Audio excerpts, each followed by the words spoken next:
Imagine someone trying to kidnap your mother again and invading your home, threatening everything if you work so hard to build.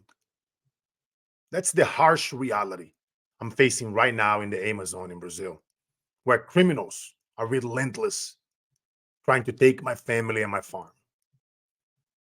Life, as I come to learn, my friends, is truly about contributions, not acquisitions. Today, I'm incredibly grateful, besides all the chaos, to our next guest, who is sponsoring this episode in a time where it is needed most. Despite these challenges, we remain committed to our mission of providing food to the hungry children in the nearby communities, my properties in the Amazon. But the rising danger has made it more difficult and costly. In response, as you guys know, I started this podcast initiative to highlight incredible leaders and stories in the hope of raising more funds for our causes. Typically, we ask donations of $9.99 or more, but today's guest has gone beyond generosity, my friends, contributing $10,000 to help us continue this critical work. I couldn't be more thankful for his support and the profound impact it will have on these communities. My next guest, Rick Grunden, is a visionary entrepreneur who started his first business, Green Thumbed Grundens, as a teenager and quickly scaled his ventures, including managing 10,000 distributors for a health and nutrition business at just 21 years old. A sought-after capital raiser and consultant for billion-dollar companies like Mattel and Microsoft. Rick now leads the Wealth Investment Group, the largest accredited-only investing group globally, consistently delivering 140% net ROI through innovative, low-risk investment strategies. Again, guys, you guys know this show. I know that it's lame, but I love to drop a disclaimer. Nothing here in this show is to be constituted as legal as or financial advice. But as you know, it's about to go down. It's another inspiring episode of the Carlos Inspire Show. And in the spirit of giving, Rick is offering an extraordinary gift, up to 8 days, 7-night resort stay to several dozen lucky listeners of our show. This is a rare opportunity to experience luxury while unlocking the secrets to financial freedom. All thanks to Rick's generosity. Welcome to the show, my friend, my brother from another mother, Rick, aka Grunden. How are you, my brother? I'm doing fantastic, and thank you so much for having me on your show. You have been an inspiration to me ever since I saw you several years ago now on that stage in San Diego, you and your daughter who stole the show. I first said that I don't want to just meet and shake this guy's hand. I want to become friends with him. I want him in my life. And then 2 seconds later, because everyone had been invited to bring their kids to that event, you brought out a very shy looking young gal and with holding a little stuffed animal in her hands, peeking around the side of the stage. And we were all like, oh, and you encouraged her to come on, give her a little hand, give her some encouragement. We all cheered, like, come on, and she came out there and very sheepishly walked out and then threw the stuffed animal in the audience, grabbed the microphone and started giving the world's best inspirational talk. And just, it was the most shocking thing I've ever seen. I've been on stages all over the world, but I said, okay, I don't need to know just this guy. I need to know his daughter. And then later met your beautiful wife, and you become obviously dear friends, and grateful to have you in my life. Yeah, my brother. Same here, brother. Same here, man. I'm grateful to also, knowing you about all these years, and we've seen our kids growing up, and now they are out there doing their thing. It is just, it goes fast, man. She's about to turn 13 in a week from now, exactly. Yeah. So she's all fired up. I'm getting to my teenage years, Daddy. I said, don't you grow so fast? But brother, wow, man, I prepared a great episode. But again, thanks again, man, for all the generosity that you do around the world, for all the people that you help. As you know, I'm over here in Silicon Valley in my studio right now, but I'm back and forth between here and Brazil and dealing with extreme chaos down there. As I often preach, right? New levels, new devils. When you start speaking around the world, interviewing celebrities, athletes, when you become a public figure in US, they in third world countries like in Brazil, in Mexico, they will try to kidnap you, they'll try to hurt you, they'll go after your family. and they would invade your properties like they've been doing to my farms. And it's just making it a little bit more harder for us to continue to do what we do, especially when your family is involved. And I mean, why not come after me, not go after my mom or my brother? And that's the part, or my nephews and nieces. That's the stuff that bothers me. But thank God, we amp up security. Is like donations from guests like you and previous guests that have been on our show, some of my celebrity friends and athlete friends, they all love contributing and stuff like that, man. It keeps us feeding those neighborhoods, the churches, the families. I know that you are big in initiatives with churches, which we're going to talk about on the show today. But I'm really looking forward to this episode, Rick. And man, you build an empire in finance. But what I find interesting about you, bro, is how deeply rooted your philosophy is in giving back. How do you see the act of giving playing like a role in building financial freedom, Rick? Well, again, I've been raised as a Christian my whole life, and the art of tithing, giving to others, it's never about trying to get something back for yourself. The whole point about is the gift, and it's just amazing how God has always just multiplied every time, even when I'm like, well, I'm really trying to give that which I was just giving back, and it still comes back even more. And so I honestly, only God knows your true heart.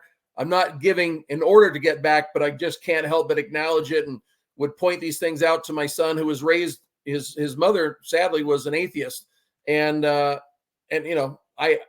my son is now a Christian, not because I forced him to be a Christian or told him he had to be a Christian or told him he had to go to church, or it was literally just leading by example, seeing the light. And now he's a very faithful person, has his own relationship with God. And my point is that, again, every single time you feed somebody, every single time you give somebody money, every time you've clothed somebody, given somebody, let someone stay, given somebody a ride, God says, you're doing it to me. And I've taught in prisons. My mom has taught in prisons, and we've done to the highest regard, talking to stages, trying to elevate people. I just spent several days at the Be Bold for Jesus conference in Spokane, and just literally getting to talk in front of 5,500 people and giving them the blessing of that inspiring message that you can be brave. It only takes just one communication, one talk.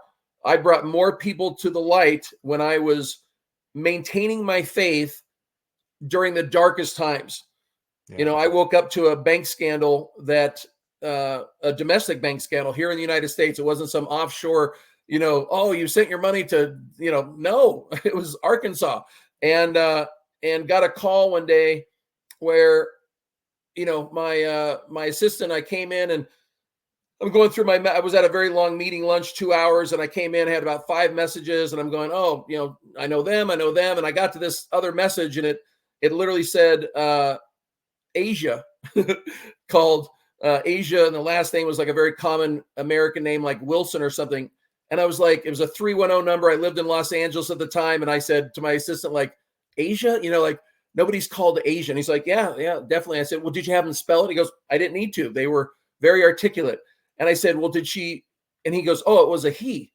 And I just rolled my eyes. I'm like, nobody's named Asia, especially not a guy, so I just out of curiosity, I had to go call that number first. And long story short, I dial this 310 number, and and it says Los Angeles Bureau of Federal Investigations, and I just hung up the phone. It was just like, I went in there and I said, could it have been Agent Wilson? And he's like, oh, maybe. And what that turned into was being told that the money that had been frozen in my account at this domestic bank, he asked when I called back in, they asked me to be on a call and introduce yourself. And I thought it was just a one-on-one call. It turned out to be a group call by everyone who was a member of that bank.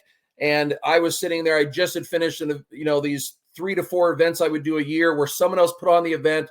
I would just show up to this very high qualified audience, and I would offer the opportunity to participate in 5 of our, top rung investments. And at that investment, I'd raised $62.5 million between those 5 companies in a 9-day event. Wow. And I give people 3 weeks to participate afterwards. There's no real deadline. I just have to draw a line in the sand and, force people to do their due diligence. We give them a roadmap. But all of a sudden, at the last day, nobody could move money in or out of that bank, and just sitting there frozen in your account. They said they were in the middle of some investigation. So now I'm on the phone with the FBI, and they announced to everybody with us all on the phone call that the owners of the bank, whose husband and wife team, were fugitives of the law, that the $108 million that they stole from the entire bank, $62.5 million of that $108 was in my account. And it just was the beginning of a, worst time in my life. And that compound effect was just a domino that led me to literally lose everything and end up being negative because I, came out of my own pocket. I had $110 million net worth at the time, and I could liquidate things, but at a loss. When you have to liquidate things before their time, just like selling a house in a rapid form, you're gonna take a hit. So my $110 million net worth turned into -2 by the time I was done with everything. And I say -2, meaning you can't pay -2. I couldn't take care of over $2 million worth of those people until a few years later. And so it was the most devastating time of my life. And I had an assistant that said they, became an alcoholic because of the stress that I should have been feeling. I worked with the FBI for 1.5 years until these people were caught. And unfortunately, there was no money recovered, nothing to be given back. And I was promised by the FBI that I would get everything back and blah, blah, blah, because I had no obligation to give up any of my money for these people. It had nothing to do with me. And it's a horrible story. But the point was, I sat there, when you hear about like your daughter being inspired, some of the things she says on stage, I don't think are coming from her thought. I think God is just saying things through her, Holy Spirit. Amen. My son, he as a way too young beyond his years, sat there and said like, "Hey Dad, like, I think I know why God put you through that. Why, you lost everything and gave up all your wealth for these people that weren't even your responsibility." And I was literally, looking to the face of this young kid saying like, yeah, let me in on it. I have no idea. Like, why would anyone? And he's like, well, he goes, there was over 400 something people that made up your clients. I was like, yeah. And he's like, well, I'm sure not all of them. He goes, but I'm confident that some of them, suffering this massive loss, might have chosen to end their life over the loss, thinking that was the best outcome for their family, to take care of them as, ending their life. And he says, by knowing that God gave you the gift to be able to go out and make new money and create this incredible wealth, to lose that kind of wealth at that age. And he says, and this is when we had nothing, the pool is green with larvae. I couldn't even afford to put the, $4 a week I was putting those bleach from the 99-cent store in my pool, not to swim in it, of course, just to try to keep the green larva down. And I couldn't even afford that anymore. So at that lowest point, where we lost everything, he's literally telling me, like a Vince Lombardi speech, like, you're the most amazing in the world. You're going to go out and do this, and you're going to recreate everything. I forgot the whole beginning of the story. The whole beginning of the story started with him literally crying and saying it was his fault of why I lost everything. And I said, what? I was just like, it's like when parents get divorced and the child's like, is it my fault? You're like, what? No, honey, it's not. I mean, you run to try to make sure they know it wasn't their fault. In this situation, I'm like, how could he possibly think this is his fault? Like, and he says, well, Dad, when I was born, you were already wealthy. And I've often said, I wish I would have, seeing you now having everything. And we had, live-in staff and chefs and drivers and, Ferraris and all these beautiful mansions. And he's just like, I've always said, like, I wish I would have seen you build, create it all. And he says, I'm worried that everything happened to you because of my wish but I get my wish answered. Now I'm going to get to see you. And he just did this amazing speech. I'm going to get to see you create from the ground up and build everything right before my eyes, which he has done, right? He's seen me build it all back and then some. And then we got to this point about why, the big reason why it was not just because of that, but because these people that he thought might very well have ended their lives over that kind of loss. And so, yeah, it's wow. It's what a story, brother. I mean, you like, I love your stories, man. That's like, wow. And, and I pray, me, I pray. I mean, you and I mean, we do a lot of things that we often talk about is between us and God. And I think with you was your mom, and with me was my grandma, getting out there and helping the charities, cooking, going looking after the homeless people, and giving them money, asking them stuff. The stuff that I often talk about is between us and God, that we don't put on social media, you know. Yeah. And wow, man, just I often say, man, giving isn't just charity, it's a strategy for lasting impact. You know, I mean, true wealth isn't measured in dollars. You know, it's measured in how many lives we can change. And you know, you and I, we've been blessed to be raised well, and raised Christians, and having faith and family big deep in our background. And wow, man, and you know, wow, just incredible. Damn, you got me thinking here, going way back on the street days with my grandma. But Rick, I mean, your site, one of your initiatives with Get Time and financialfreedom.com is all about helping people reclaim their time and achieve financial freedom. And for you guys that have been listening to me for a while, I've been talking a lot about time lately, right? Helping people make more money, grow their brand so they can now hire staff and then buy their time back, eventually replace themselves, find a CEO, a CMO, a CFO, and better teammates to run their business so that they can spend time with their kids. Like your mom spend with you, now you can spend with yours, I can spend with my daughter. So then we can go out there and do more of the stuff that fill us. But what inspired you to get involved with a platform like this? And how does that tie into your mission of making a difference? Can you tell a little bit more about that? Well, there's several things that the first and foremost thing was I did used to run the largest accredited only investor group in the world. And it's not anything that somebody goes to school to become accredited for. It's just a definition given by the government that says this person has enough money that they can afford to lose if they get involved in an investment. It's not a publicly traded company, a private placement, which is a pre-IPO or privately held company. And it's just, again, I was raised as a super poor kid in northern Idaho and lived on a ranch before that. And just to think of this big red velvet line where I couldn't legally help somebody unless they already had $1 million net worth, excluding their main home, right?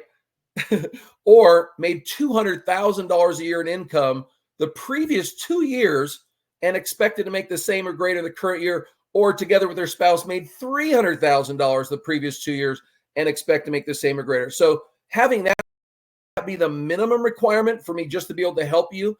And it goes back to that we've heard all these sayings along our lives: the rich get richer, the poor get poorer. My incredible returns were only for people that didn't need them. Of course, they appreciated the great returns. Of course, they appreciated adding more zeros, moving up to another neighborhood, but they were already wealthy by anybody's standards. And who I really wanted to help, it's not that I don't want to help those people. I still help those people, right? They can still be customers of mine, but I was inspired to help everybody. And, you know, I did the best I could with the cash flows I've been still doing now since 2019. That was all inspired by my parents, who had made an incredible retirement. And then my dad's dementia caused him to make some mistakes and lose it all. And it was just like, he literally has set standards that can never be broken. Meant, you know, mathematically, they can be equaled if someone else gets 100% on these exams that they had to take for aptitude in the engineering field. So for him to make mistakes was just, it had to be the dementia, right? To do all this stuff. And so that was what the inspiration was, to start that business where I was paying people an exorbitant amount. I didn't have to pay people 140% profit a year, but I did that to compress time so they could have a retirement for people that were normal people that either never had it and were just scared about retirement, or people that had it and lost it like my parents did. But then one of my customers who did buy a cash flow for their parents, who's literally within a month or two of my age, he had 5 kids, plus he was looking after his parents. And he was saying, hey, is this only for retirees, or could I buy a cash flow? And that's what opened up the whole market to be able to help people from all over the place. But I still had these high minimums of $100,000, which it still excluded most people. And so 2 reasons that I got inspired to do this platform was that it allowed people to get started with something as little as $500, which I didn't know anybody that couldn't, round that up some way, somehow. Even if they had to go through my funding company at givescash.com, they could go get funding, right, with 0% interest. And so I knew that this was a way they could do it at the smaller dollar levels. And then, even though I'd found out about it, I didn't really get involved. We've all probably done that before where, I'm going to do something. I kept putting it off. I was so busy with everything else I was doing. But I really got inspired by a guy, a very strong Christian kid named Jimmy Darts. It's not his actual name.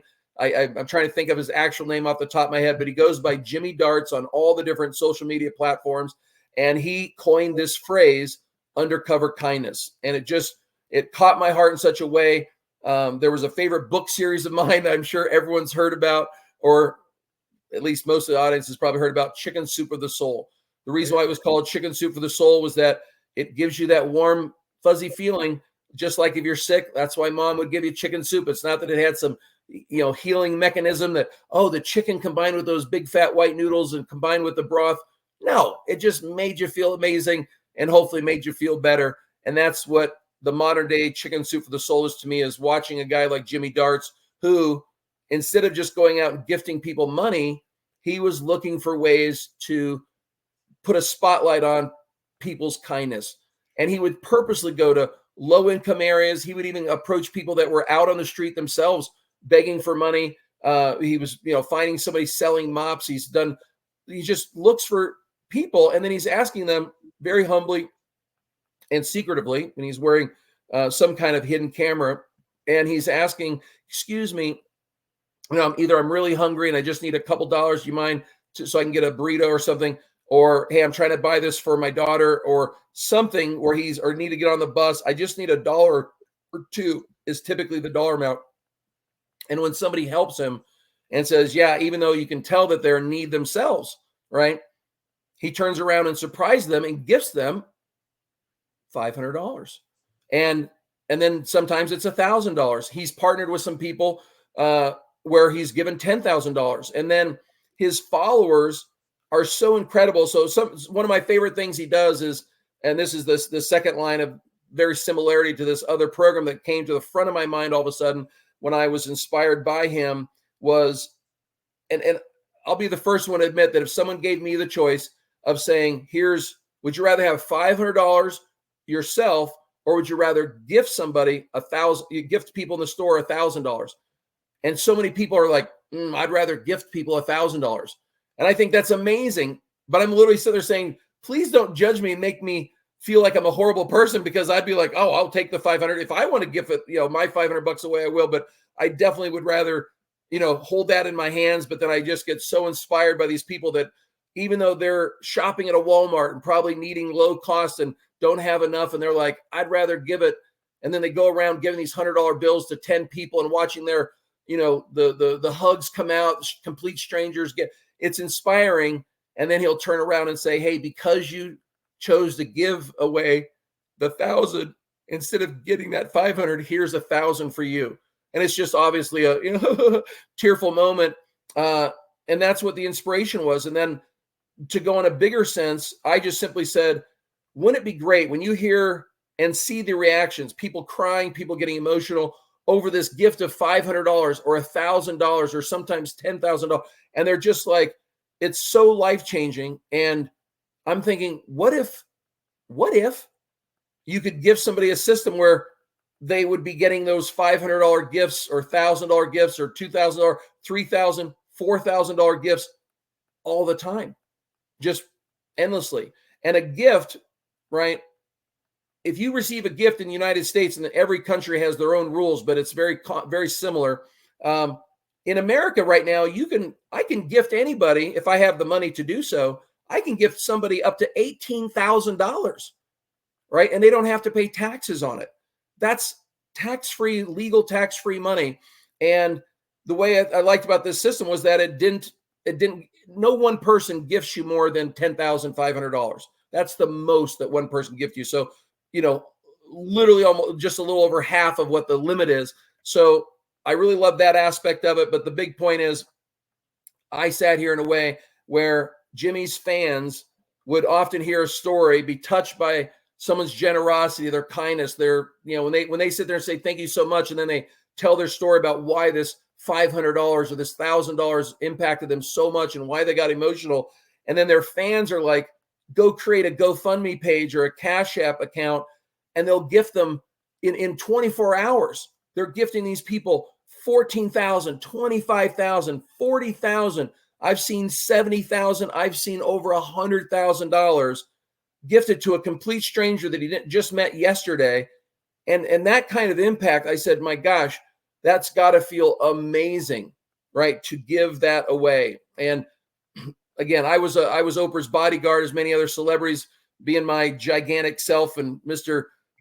Gold medal wrestler, national championship football player. So I got to see firsthand someone like Oprah, who obviously has more than any of us could possibly dream of, probably. And yet, just when you get to know her on a personal level, and again, these aren't things that she publicizes. She certainly publicizes some in schools and things she's created. She's bringing awareness to something, but hearing how much she gives privately, and she's like, don't tell this to people, so I'm not going to tell you, but I'm just telling you that it's more than you can imagine.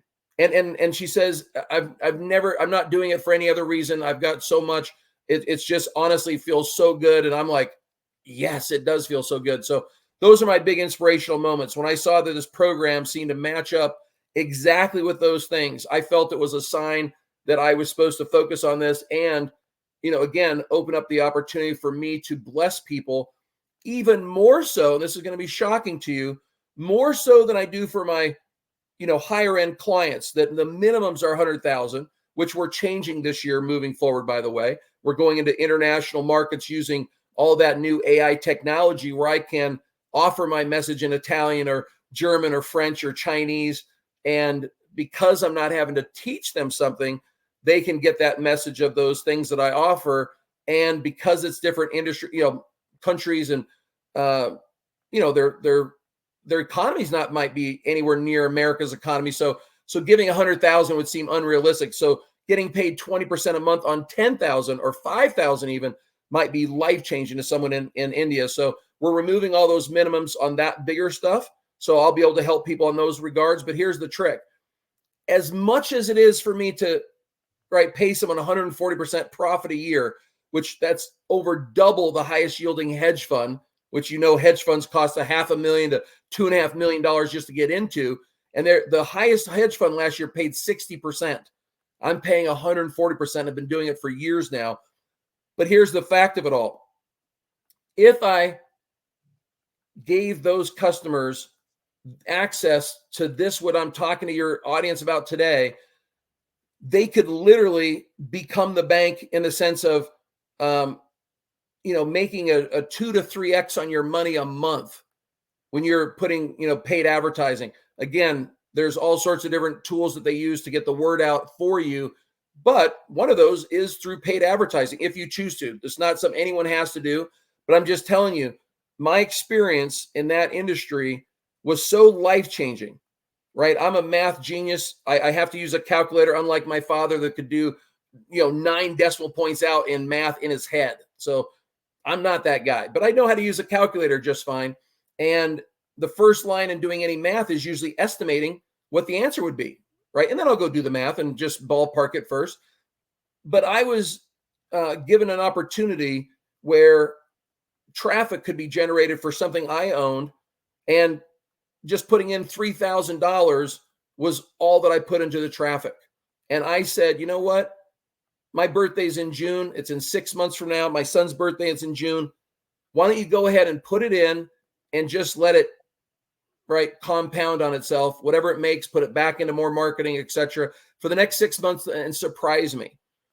And again, if you would have asked me, just ballpark off the top of your head without giving a number, because no one promised me anything, right? I would have died if you came and gave me $150,000 in June. 6 months later, you're like, oh, by the way, here's the net outcome. I wouldn't touch it. It would have to be drug money or some illegal gotten gain. I'm not touching that money. I've seen the movies, right? Somebody's going to come looking for it. If you pull out your calculator, and again, in the world of internet marketing or doing paid advertising to an offer, that's a proven offer.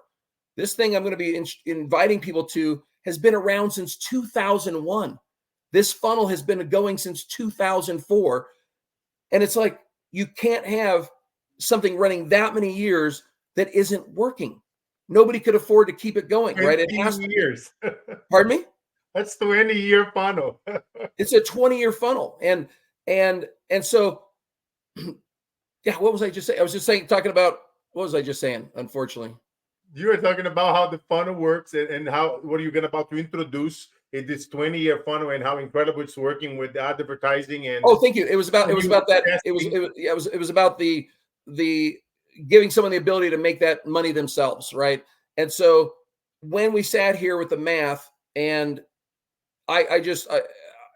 again, if you put in your calculator, right, first guess, right, and say, let's say you got 3x ROAS, right?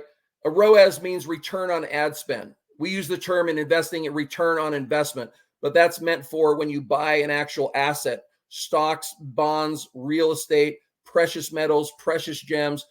But when you're buying advertising, it's not an investment. If the advertising does not work, you're going to lose your money, right? So there's nothing to, hold on to, but well, you should have tested. So you test on very small dollar amounts, and then you scale it up when it's working, right? So you start with $20 a day, $50 a day, $100 a day, and then you have something that wins, and you might have invested $1,000 before finding something that's actually working and getting a rate of return, and then you start putting in bigger money. And so let's just say, for example, just for fun, if you were getting a 3x, right, ROAS, meaning you put in $1 and got $3 back in a month, that's unheard of in stocks, bonds, real estate, all those things. They can't grow like that. But in advertising, you certainly can go buy an ad, and there's people get 9, 10, 12x on their ad spend. But we're just talking about the lowest end of that, where if I got 3x ROAS, return on ad spend, in a month, and I put in just $3,000 to start with, and I said, let it roll for 6 months, just off the top of your head, getting a 3x, and don't try to do the math. I know you're brilliant. Just try to spit out a guess. What do you think that would turn into in 6 months? 180,000. 180,000. My guess would have been 150,000. Just, quick off the head thing. I'm like, and like I said earlier, I would have defecated in my pants if that had happened, right? If someone came back, I would have been like, what? The actual answer, when you go in your calculator, right, just put in 3,000, hit times 3. You don't have to type anything more than that. Just keep hitting the equal sign and say, in month 1, it would turn into 9,000. In month 2, it would turn into 27,000. In month 3, and just keep going through, it turns into $2.187 million in those 6 months. Wow. And that's why Einstein said the eighth wonder of the world is compound interest. Better to be on the receiving side of it than the other side of it. And so my point is that I sat here, the actual math was that we needed $1,200 a month, right, to pay for, this is after we'd lost everything. And I had to borrow against the only piece left. When I was in Cambodia and had everything stolen from me, the only thing left back in America after they stole all my storage and stuff that was supposed to be there for 5 to 10 years was this giant prized possession of mine that's a 7-foot long, 4-foot tall, 9-inch deep, single kiln-dried piece of teak carving. It was over $80,000 when I bought it. Obviously, it was worth a lot, but it was worth way more than that to me because it was a one-of-a-kind, meant and built and designed for me. So it was my biggest, greatest treasure, if you can imagine. And it was too heavy to steal because you'd take, 5 to 6 guys to pick up this thing. It was so heavy. And so they just left it, took everything else. But that piece is what I used to borrow the money to buy into that business that allowed me to have that transforming, life-changing moment where I sat there in that. So the actual math was, and I didn't want to confuse the situation with the actual math, but I asked for $1,200 a month, which was paying for the one room that my son and I shared, a master suite that had a master bathroom. But we had 2 queen-size beds, just like a hotel room, and my recliner chair, the one like I'm sitting in right now, which is what I have to work out of because of my back injury. And that's how I rebuilt my life from nothingness, was having that and having that 3,000. I got the $1,200 a month. So if you do the math and you take out the $1,200 each month, it turns into $1.75 million exactly. Wow. What we actually got was $2.89 million in those 6 months. So I was getting over a 3x ROAS. I was getting like a 3 point. It's a very small fraction over. Sounds like it would be a big number over, just a small fraction over to get over that 3x. And so my point is, this information is more powerful than me paying 140% a year to somebody, because there isn't hardly anything to do with this either. That thing I do for those wealthy people and have done for 5 years, that is definitely a do nothing. Just wire your money. We give you 20% a month for 12 months only, starting in 60 days if they give us less than $500,000, starting in 90 days if they give us $500,000 or more. But there's nothing for them to do. This is owning the funnel, if you will, right? It's owning the funnel yourselves. And whether you start at the 500 or can do all the different things all the way to 10,500, which is the most someone can do, that's the most they have to have this funnel that's been going for over 20 years, right? And being able to put in, they've got flat rate things that are $50 a month to do all your advertising. There's, does all the AI going out to thousands of people. You don't need more than that. But I'm saying if you did want more, yes, you can certainly pay for those ad things and have the opportunity to actually be the one reciprocate getting that, even if it's a 2x, right? 3x, those kind of returns or more is cataclysmic for you. That's not meant to promise anything. There's no implied guarantees of anything. I wasn't given a guarantee. No one told me I was going to get a 3x. That's just what I did get. And no one asked me the question ahead of time of what do you think you would get in 6 months? I didn't even give it a thought. I just simply said, can it give me the $1,200 a month? Yes, they said, should be able to do it. No problem. And then I said, just keep the rest and put it back into more marketing. And it had to be the Holy Spirit that told me that answer. Let me just back up for a second. You've seen the E-Trade commercials, right? The two brothers they do one shows this, one shows that, Yep. Could you imagine not having anything, having to stay in someone's guest house and be on food stamps after having all the wealth that I'd had in my life? Can you imagine my son being so humbled and, like, Dad, what's going on, bro? Like we got robbed by a friend I'd known it wasn't a friend. It was an acquaintance I'd known for 18 years who stole everything from us again. And so, so humbling, so ridiculous, so everything. And to have that leap of faith, to step forward in something and say, boom. If you can imagine, if I hadn't been whispered in that suggestion, I'm assuming by the Holy Spirit, to go ahead and say, just let it ride. Could you imagine if I didn't say that and said, yeah. So I put in the 3,000, it makes 9,000, right? Month one. And they're like, what do you want to do? And I said, well, yeah, put in 3,000 more, right? And I take the 6, like I had so many backed up bills. I could have easily, right, spent the 6,000, given $1,000 here and hey, I know I owe you a lot more than this, but I'm going to start paying this back and paying that back. Like, of course I could have done it.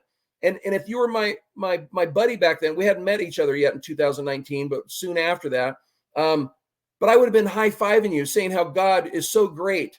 God is so great that I came from not having anything to now having a cash flow that's producing $6,000 a month. Could you imagine? You would have been celebrating me, would have been like giving God all the glory. Like, this is amazing. And I wouldn't have known how close I was to making millions. Right? Wow. That one little change inspired, chose me to go this way. It wasn't a thing I had in my dream. It wasn't something I was like, I heard God's voice. I'm just saying it wasn't my thought. It's funny you say that, because I often tell people, like, reinvest. When you find something that works, reinvest that capital back in your business. And like, go like Elon Musk. Like, I did a post earlier today about Elon Musk. Like, Elon goes all in. He put 80 to 100 hours a week if he has to, because he knows, that temporary sacrifice, it will lead to so much in the near future, like, which I often talk about, buying your time back. And what an incredible story, man. What an incredible story. And like, just for you to having the discernment going through all this chaos. Like I tell people, life is full of ups and downs. And wow, man, wow, just incredible. And Rick, how do you do like tools like this, right? Get Times and financialfreedom.com that you are describing to us, not only build wealth, but also help people invest in causes that matter to them. Well, the great thing is that obviously through starting this ripple effect, right? You're helping people you don't even know all over the world, right? That are getting that opportunity to, come in, be able to make that money themselves and be able to gift just them own selves. But for me personally, we heard an incredible story today about this, organization that goes to, they're taking kids that are living inside the dumps over in, countries that you can't even imagine, like on the other side of the world, and bringing them to God and giving them food and but incredible things. And I can, after being fully qualified at all these different pay lines inside this gifting activity, I can gift to a charity. I can gift to a church. I can choose to make a gift to veterans, right? To give them $500 off any of these different packages. If I want to help veterans, if I want to help anybody. And so that having that ability to give something of real value, it's not just a one-time gift. It's literally starting a never-ending flow. And you'll see that when we describe what it actually is that this little ripple effect, it was created by a couple, tax attorneys, which most people think of attorneys and, but I know my tax attorneys, these are not mine. Yeah, there's very valuable people to have, and saving you, that is, people always find out that is your biggest expense in life, right? People think, oh, it's my house. Nope. Taxes is your biggest expense. And so having a great tax attorney, a great tax strategy is incredible. And this literally creates tax-free income for life. And when you talk about comparing apples to apples, not only are the people that are on this call right now, where I don't even introduce this to the people on my call, I want them to pay me this fortune to give them 140% a year. I don't want to get in something where the most that I would ever receive is $10,500, and then they're off making all this money themselves. I'm giving that gift to your audience, right? My point is that in that conversation of watching things multiply, having control over it, these guys created something that it starts with that universal law. It's better to give than to receive. So the first action is, in order to receive all those amazing gifts that they've created in this system, you first have to gift somebody, right? And there's all these different, I call them ATM machines. That's my language, and that's not inside this activity. They don't call it an ATM. I'm just coining that because we all know what an ATM machine. We go to an ATM to get something. And so imagine if you had an ATM machine that only gave $500, right? And you had another machine that only gave $1,000. Another machine that only gave $2,000 and $3,000, and another one that only gave $4,000. And if you wanted that machine, first you had to gift somebody $500, whatever that dollar amount that machine spits out. You have to gift somebody that you don't know. This isn't about going down to your neighbor that you know is struggling and saying, hey, Leroy, I've seen you struggling. I'd like to give you $500. You can still give that person $500, but in this system, it's about the system tells you who to give it to, right? So in this case, it's your inviter. Whoever invited you, you're giving them that $500. And now the system is going to go out that you join and pay for. And the system goes out and finds somebody for you. And the question that's being asked basically is, who would like to have a system that creates endless tax-free gifts for life, right? If someone really understood what that question was asking, if they really understood it, there's not a single person that wouldn't be like, yeah, I would like a system that created endless tax-free gifts. Of course I would. So imagine that first person that comes forward and says, yes, I would like that. And we're just using the example of the $500 ATM. It's the same exact principle for all the different $1,000, $2,000, $3,000, and $4,000. You first have to gift somebody, and then you have to pass up the first person. So the first person comes from my system that should be mine. And I have to, the system, it doesn't even give me the choice to be honest or not. The system says, no, pass that up to somebody. Pass that up to somebody. And that's what it does, right? So now you're fully qualified to receive for the rest of time and eternity in that activity. Please. So all of a sudden you sit there in a situation of saying, now the next time your system goes out and finds somebody that says, yes, I would like to give, that is your receiving line number one. And we call it a receiving line because now you're in the mode of receiving. and they have to do what? They have to give somebody. They give it to you. So here they're giving you that gift of $500. Fantastic. Guess what they have to do? They have to give you their first person. So their system goes out and finds somebody, Lisa, and Lisa gives you $500. And then Lisa has to give, and this creates a perpetual leverage, a line going straight down to potentially infinity. Wow. Right? Imagine like being able to help like churches and veterans with this. You can help anybody you choose. Those are just people that I felt, because I was obviously, you and I both 6'5". I'm 370 right now, but you know, we're too big to have been in the military, right? It'd be too easy of a target to, you know, yeah. Blind men. I've done a little bit of Marine, but they threw me out of there. Yeah. And so I obviously fully respect the great freedoms we enjoy over here. So doing something for the veterans, which I feel have been absolutely let down in so many ways. So yeah, I have the ability with this program, if I choose to, say, instead of giving me money to start, I can choose to say, I'm going to gift you that $500, that $1,500 to do 500 and the $1,000 one, or 3,500 if I want to do the 500, the 1,000, and the 2,000. I can choose whatever I want to gift them to then have them be in my system, and now they can go just be in the standpoint of receiving. And it's just, it's a beautiful, beautiful thing. It's next to nothing for that monthly thing, and then they have an option where someone can join it for life after they've received a couple things and be like, you know what, I'm going to take one of these $500 things, and it's less than 500, but you know, they can take that and pay for it. That whole system that manages everything, keeps track, and has all the training. I've never seen a program. Obviously, you got something that's been going successfully since 2001, but this actual funnel and the system and trainings have been going since 2004. They have posted every single call since 2009. They started recording those and putting those on there. So the archives of the trainings and the background to be able to track it, right? I was introduced to this in 2011 first, but I didn't do anything with it, right? I was already doing all the big stuff I was doing, and I didn't need it in my mind. And I just kind of, but I was aware of it, saw it. So I can absolutely right, verify that it's been around since then, but obviously it doesn't make sense for, you know, they've got every recording back to 2009 and proof all the way back to 2001.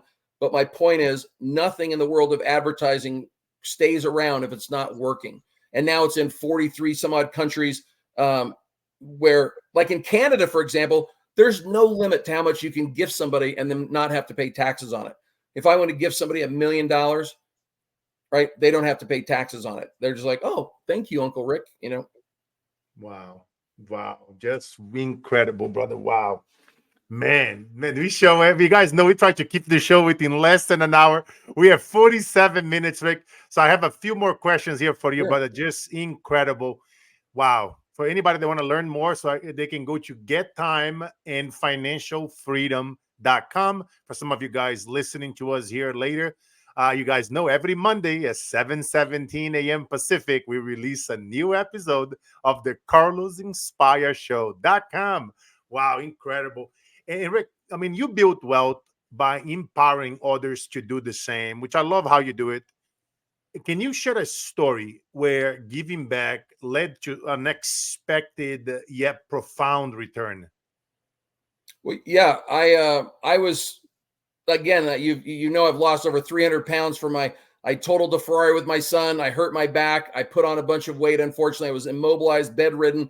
And at that heavier stage, I was at a millionaire school, which I thought was for millionaires, you know, but it was to show people how to become millionaires. So it wasn't my actual audience, because at that time I could only help people that were accredited investors. So I thought it was a millionaire school for millionaires. It was a school to learn how to become millionaires. But anyway, I showed up, and the very next, like 2 days later, I was going to a warrior camp put on by the same company, which was a very high intensity, you know, exertion physical. It's called warrior camp, for crying out loud. So just the list of things to bring was intimidating to someone of my overweight status and out of shape and bad knees and the whole thing. And the very first moment of this millionaire school, they said, hey, welcome everybody, blah, blah, blah. And I'll make it very short because I could go on and on with this story. They had a guy that had passed away at one of their warrior camps. And I'm like, wait, what? And I'm picturing him to be some overweight guy, perhaps. They showed a picture of the guy, super healthy looking. Like, and it was I can't remember a time I'd been more fearful of seeing that photo and seeing this family. And then to find out that they had no life insurance, no nothing. They'd been living as missionaries, basically, wife and 2 children, going place to place, living off of whatever people give them, letting them stay where they want to stay as they help this organization and that organization, like salt of the earth. And then he dies. And so they were asking people that they're throughout the whole week, they were going to be doing these incredible silent auctions, right? People donated like a week at their, Fifth Avenue apartment in New York, looking over Central Park, and people donated their 5-day, condo down in Cabo or something, and all these incredible things. And I had put on there that we would donate all this money, but they said, we can't let you donate shares. We have to research the company. And I said, okay. So even though I hadn't been doing it for years, he says, why don't you offer to do the bottom line consulting you used to do for the billion-dollar companies? And I said, I don't do that anymore. And I'm super busy. It's very time consuming. He's like, well, that's what I'd like you to do. And so I put that on a piece of paper. I said, whatever you have the guts to give, to this wonderful family, I will double it using things that have nothing to do with what you're doing now. I will double that money. So guarantee I will work with you until I've doubled whatever. If it's 100,000, if it's $1 million, I don't care. And so I put that on there. And then, after like lunch breaks, when there's a lull, people come in, they're a little lethargic in the afternoon. So they would do a live auction instead of the silent auction. They would bring one of those things and do a live auction. And anyway, this guy, T. Harv Eker comes up and he says, hey, Rick, I'm going to be auctioning you off.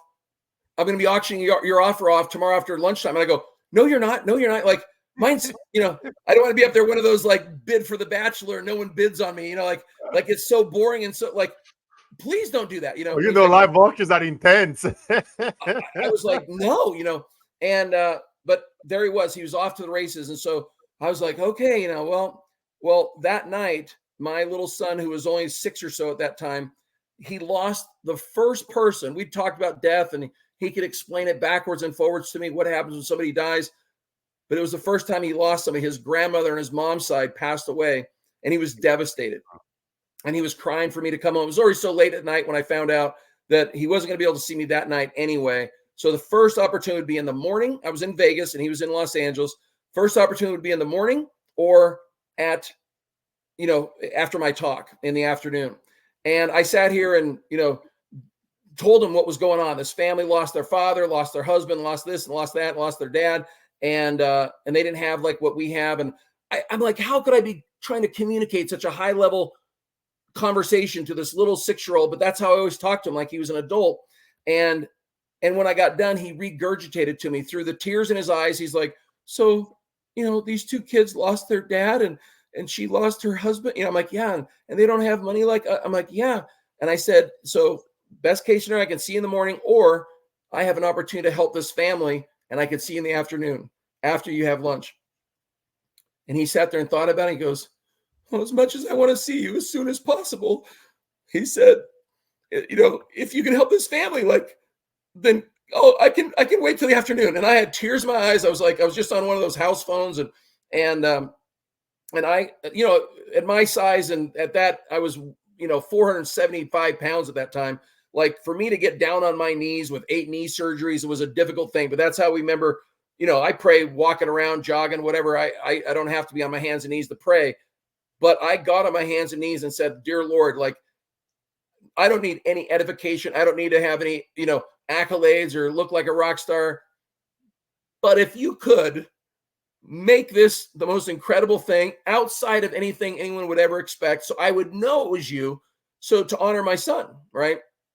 And I had done, there's a little thing I call the Willy Wonka close, right? Like where, if you remember Willy Wonka, if he had told all the kids that were coming, hey guys, listen, at the end of this tour, I'm going to gift one of you my entire empire, right? We wouldn't have had the movie we had because they would have all been on their best behavior. No one would have been acting up and doing anything, but he didn't say that. He surprised it with the end.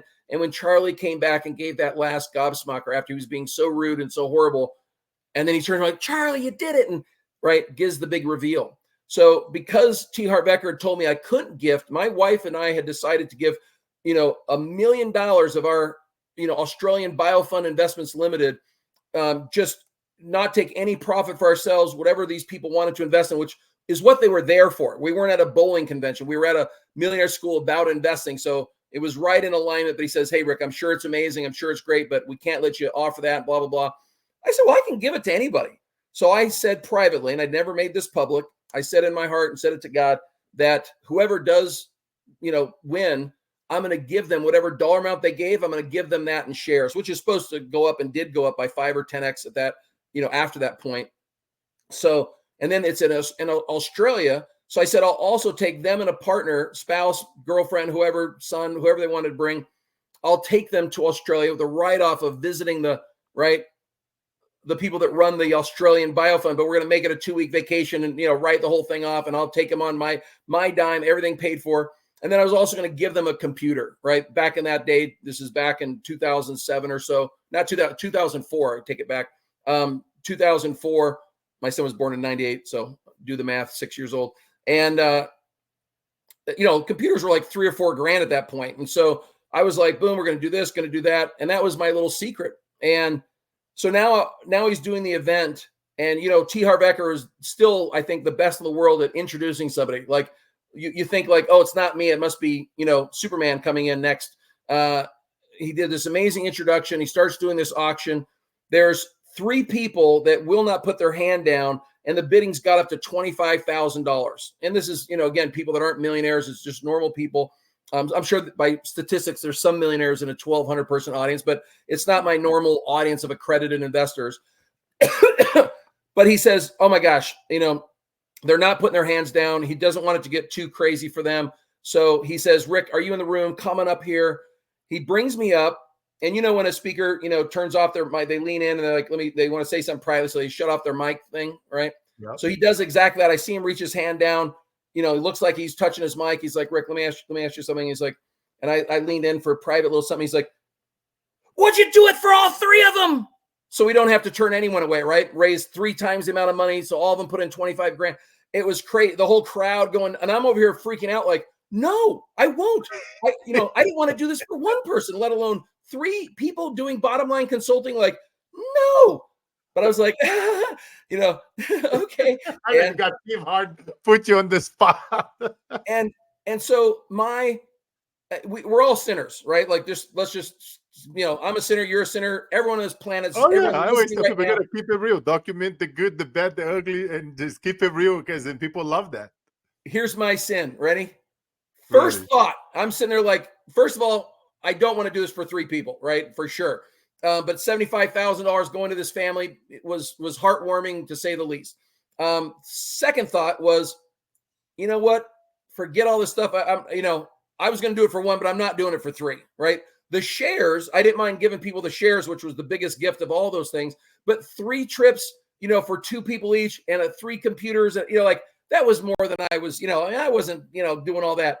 And I just thought, that is ugly, right? That's not me at all. Abundance minded, giving, and I just, that thought was out of my mind as fast as it came in. But I'm being honest, it did pop in there for sure. So we get done. It's a big moment. They break, go back to the table. The 3 of you go back to the table, whatever. And I'm walking out, and some old guy, thinly hair, like in his 70s, grabs me very firmly. I'd met him before at previous events, but I didn't know him by name. And he's like, Rick, Brent Nielsen, right? He says, I want to be your 4th, but I'm going to the warrior camp next week. Is it still possible for me to do? I won't be back home, so I have to be in person to send a wire at that time. Right now we can do it on our phones, but back then you had to go into your bank. And he's like, it's a local thing. And I said, buddy, I'm sure they will take your money in a week from now. I know I'm going to be at the same warrior camp, so I won't be able to start helping anybody till after we get back from that anyway. And so he went back and he was the 4th. So $100,000. And the total that was raised for that whole week was like 214, including my 100. So of course it felt elevated. Of course it felt great. And I thought that was the end of the magic. We went to warrior camp next week. Only one of the 4 people had anything that would be considered like wealth. She owned 5 of those Curves studios for women, but the other 3 didn't have money. Like it was like they didn't even have things that I could grow, but I did these amazing things for them, way more than doubled their donations and things like that. But the biggest magic of this whole thing, this whole center of you're asking me, was after the warrior camp, there was the gal that did the 5 curves. She was one of those facility, helping. She just donated her time to kind of help the other people going through this warrior camp. And she roomed with a gal that I'd seen at other conferences, and blah, blah, blah. She had some massage studio up in San Luis Obispo, beautiful area, very ritzy area, but she wasn't ritzy. She had a massage studio with her partner, and I waved at her, said hi. I get in my car, I got the door open still, sliding my legs in, and she traversed like 40 feet in a millisecond, and she startled me at my door. She's got tears in her eyes, and this is a badass. She does marathons that have a 3,000 square foot elevation change during the marathon. Like, kill me right now. And so she comes, she goes, listen, right? It's like, I don't even want to sign up for that. I don't ever want to be in that great of shape, but she said she was roommates with Deborah. She heard about the whole thing and what I was doing for her. And she goes, I don't have 25,000, but I really need the help. I said, Trisha, stop. I said, I've seen you give to so many people. You were giving all week. I said, I don't even do this, and I'm not getting any of the money anyway, right? It's all going to charity. I said, I would be honored to help you, right, in your massage business, right? Since I'm going to be doing it for 4 people, it's not going to be that hard to add another one. And so I started helping her in her business. She had a whole gift list of stuff that if we were successful, if we could make more money, because her business was about to go under, these are things that she needed in her business, things that they would buy to expand and grow their business, add more facilities. So this wish list, if you will. And I go through and help her, and I do all this amazing stuff. And it's just amazing what we did just with her business and all the marketing and growing and tactics and things. So she's begging me, saying, you've got to tell me how I can help you. I said, I honestly don't need your help, but $110 million net worth. Like I'm good, and she says, you have to. And she was so stern about it. She goes, what is it you actually do? And so I said, well, I help accredited investors and grow their money. And she says, well, I've got a lot of high-end clients and stuff. Anyway, she invited me, she was telling them to come see me. She had about 13 women that wanted to come down, but for 13 older women to come down to LA, she says, why don't you come up here and we can do like a meeting at a house? And I was so arrogant, that I was like, I don't do Tupperware parties. Like I speak in front of like huge audience. They pay $26,750 just to be sitting in the audience. That doesn't get them an investment. That just gets them access to me. I don't drive up to 3 hours. And she's like, well, why wouldn't you? And she offered to do a 4-handed massage with her and her partner for me and all this stuff. And I finally said, like, well, why wouldn't I? 13 women are going to get together. So I eventually go up there, like completely be of service, right? I'm just, like, gosh, if I can help these women. And she's used to the T. Harv Eker thing where they, stampede at the end of an offer and run to the back room and, sign up. And so here we do this amazing event. There was only one guy there. His name was Fred Bond, right? My name's Frederick. So I remember the Fred thing. And of course, Bond, James Bond, would never normally remember his name, but this beautiful mansion of a house. I mean, it was one of those taking advantage of the build codes where all they used was the frame of a doorway and then rebuilt this $12 million mansion on and so here we are in this incredible environment doing this incredible presentation. We had a chili feed and everything else. And I mean, I had to stop from doing backflips because I knew it had gone so well. All the questions were buying questions and how do we actually participate? These weren't like negative Nelly questions, And so I'm over here trying to keep a poker face and not, do the Jim Carrey. Oh yeah. And so I walk out to be helpful and I'm packing something out to the back of her vehicle. And I didn't even know she was out there. I saw the hatchback of her SUV open, but I didn't know she was behind it. And I come around with the big chili, crock pot thing. And she was back there and this total badass was crying. And I was like, did you fall down? Did you hurt yourself? I mean, I thought it must be physical pain because it's such a badass. And she's like, no, she goes, I'm just so sorry I wasted your time. Like you came up here and, I appreciate it so much. And I just wanted to help you, but I know that nobody did anything. And I was like, what? I was like, they're all going to do something. I said, they're all going to, and she just couldn't believe. She's like, what? Nobody. I go, they're not. Nobody in this world is going to want to talk about their finances or talk about how much money they have. Trust me, every single one of those people are going to do something, right? And when all was said and done, which wasn't too long after that, I was able to ship her every single one of those items, what I typically pay in referrals, right? It wasn't anything extra. I wasn't, I'm going to 10X what she was supposed to get. Nope, just gave her what she was supposed to get, for doing all that for me. And I was able to give her entire wish list, was tens of thousands of dollars for this, was light equipment and office equipment, all sorts of things. And I sent the printer to me first, because I put a little surprise inside on the glass thing, shut it, repacked it, and then shipped that on, right? So when they called me, her and her partner were just in tears. They were like, "What is all this for? Why are you doing this for us? We can't accept this, And I said, "I'm not doing anything." I said, "This is what I would normally pay someone for referrals, for all that." And they were like, "This can't be." And I was like, "It is." And I said, and then I could tell that they hadn't seen the check, right, that I put in the printer. I said, "Have you unpacked everything?" "Yeah, we unpacked everything." I said, have you made a copy yet? Have you sent a fax or anything?" And they were like, "What? No, just we plugged it in, but we didn't, send anything." I said, "Well, go over and it's got a flatbed thing on there. You can put it through the feeder or the flatbed." And I said, "There's something on the flatbed for you." And I could hear them. They walked away about 10, 20 feet or probably. And I could hear the squeals from all the way there. And they just came back to the phone. And I said, "This is all just what you were supposed to get. This is not me. I'm not doing anything extra. This is just what you earned from these incredible referrals." And anyway, that was such a life-changing moment where I'm over here, obviously going up there to try to give money to this original family. And then I'm trying to just help out. I'm just trying to apply. I'm not getting anything for it. And then here, this other person who doesn't have the ability to pay into the charity, but still wants my help. And I'm like, sure, I'm still just trying to give. And God's just like, you can't outgive God. I'm over here giving. And then here's her little voice. She's like, "It's an imbalance. I have to do something for you. Please tell me what you do." I said no. She persisted. And finally we did this meeting, and it was over $13 million.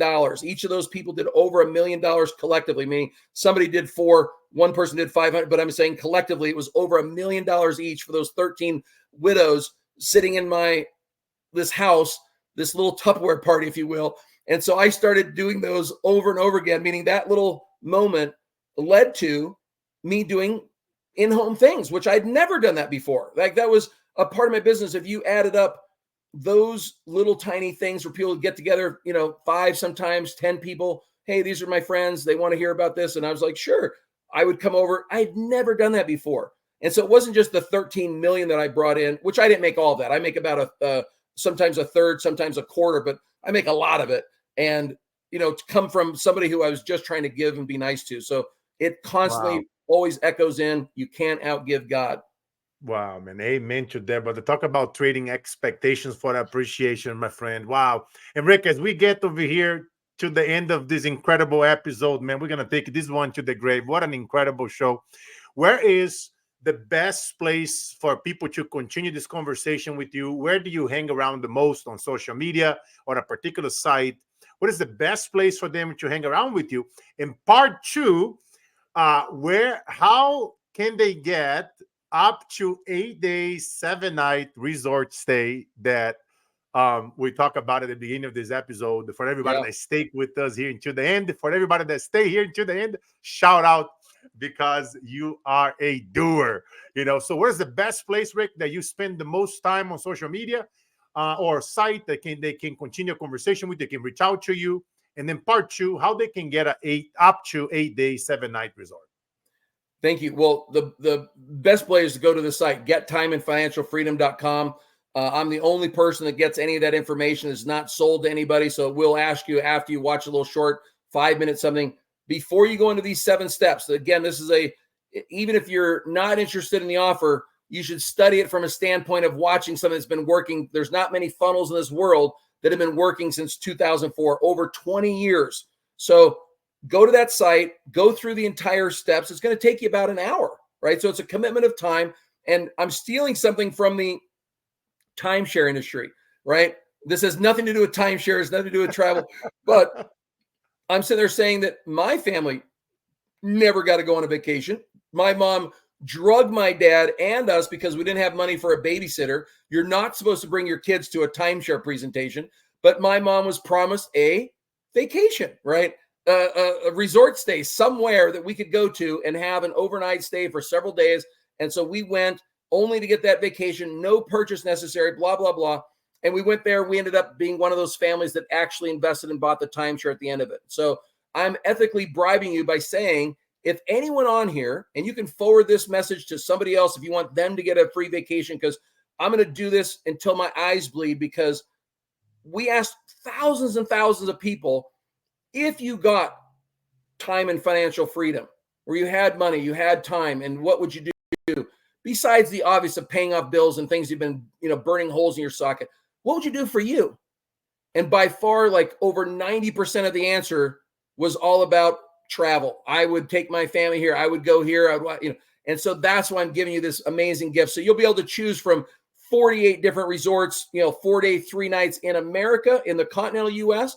You'll be able to choose from places in Mexico, which is a 5-day, 4-night. Go to where I used to live on both Oahu and Maui, and you could go stay in, 6 days and 5 nights in Hawaii. And then the ultimate, I built a house and lived for many years in Thailand, one of my favorite places in the world. You can go to Europe, you can go to Australia, but Thailand has up to an 8-day, 7-night where you're staying in a king suite, where it doesn't just have a pool, your own suite has its own pool. So it's like the most luxurious thing, and you can actually extend and stay another week if you want for a nominal amount of money. So these are gifts. They're up to 18 months you can use. So you don't have to do it right away. You have to activate it within a week, but you can use it for up to 18 months afterwards. And you don't have to actually join or participate in my activity here. You just have to go through and watch the presentation, and it has a place for you to contact me afterwards. Contact me. Hey, this is Rebecca. This is Jim. I was on Carlos's show and I watched the whole thing, and boom, you're going to get that amazing gift from me to you.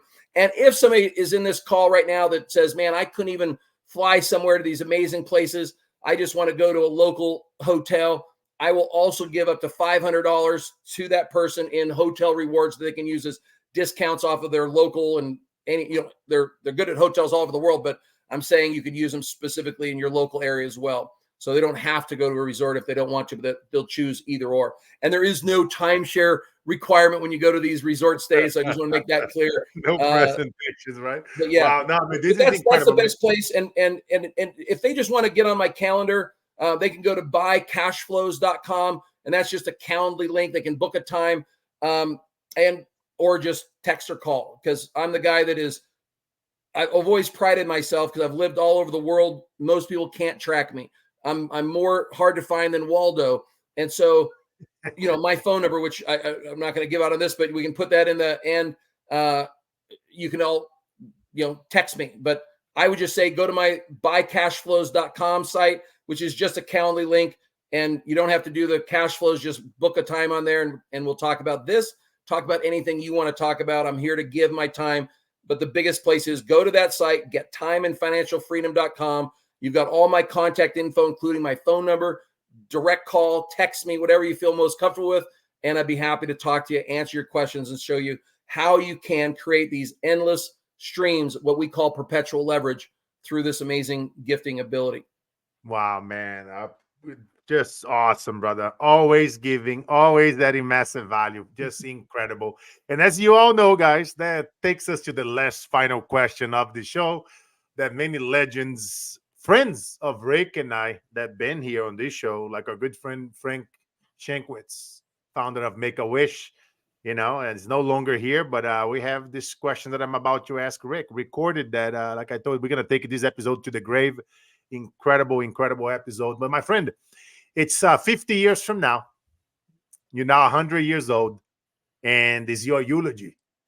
And your son, Drew, and if I still happen to be alive, we're going to be there, and he's going to be reading your eulogy.